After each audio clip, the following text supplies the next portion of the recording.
first period? We sat back. We didn't play our game, and we worked really hard for our identity this year. And the first period wasn't it, but second and third period it was pretty good. Yeah, they really got some young guys with a lot of speed, and they found ways to break through. Just how much scuba watching you guys do, or trying to keep it in perspective when you're out there tonight, knowing what's going on in the games and what's happening with your game. How just keep it all in perspective right now. How tough is it? You don't focus what other people are doing. We have to focus on our own task, and unfortunately we let 1 point slip away tonight.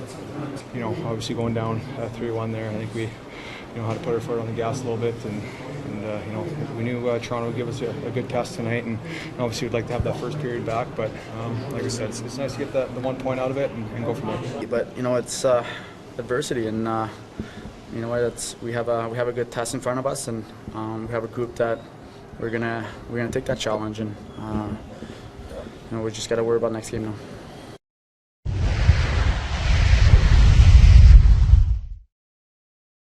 Voracek said he was confused by the two calls on goaltender interference, the one at the end of the game that was not called and the one that was called that negated the goal. How did you see it? I really don't want to get into a debate on refereeing or calls. I think it's goalie interference on the winning goal, but that's a moot point at this point in time. Why do you think the team came out so flat in the first? We weren't sharp enough.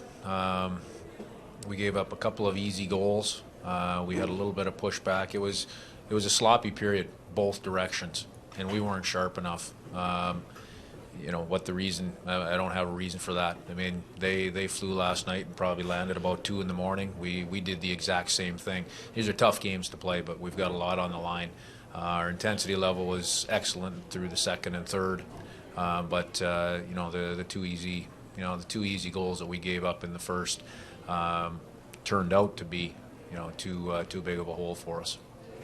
The first goal, was that a bad change that caused that, or bad coverage, or does the bad change lead to bad coverage? Well, a little bit of everything. I think the first thing that happened there was a broken stick, and that led to a chain reaction.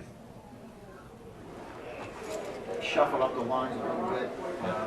What do you need to see from Nick Cousins, or is it just something more trying to get Lawton back in on a back-to-back. Again, it's been a pretty taxing run just to get some energy back in the lineup. And again, just evaluating things off of previous back-to-backs, and knowing what Scotty Lawton's been out of the lineup for a little bit, but he's been a real good player for us. If you had to choose between execution, fatigue, or just the bounces not going your way for this recent losing streak, what would you go with? None of the above. We're playing hard. This has been a back-and-forth battle over the last 6-8 weeks, and we got 2 games left in this battle before the end of the regular season. So we're going to stay with what we do. We need to play a little bit better than we did in the first 20 minutes tonight.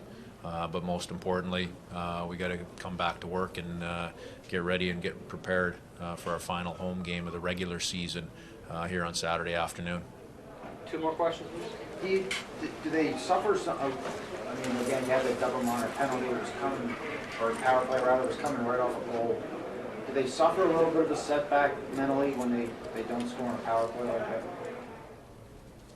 No, I don't think so. I don't think that's a factor. It depends on the power play. It depends if you have a good power play and create some opportunities and generate some momentum. No, I don't believe so.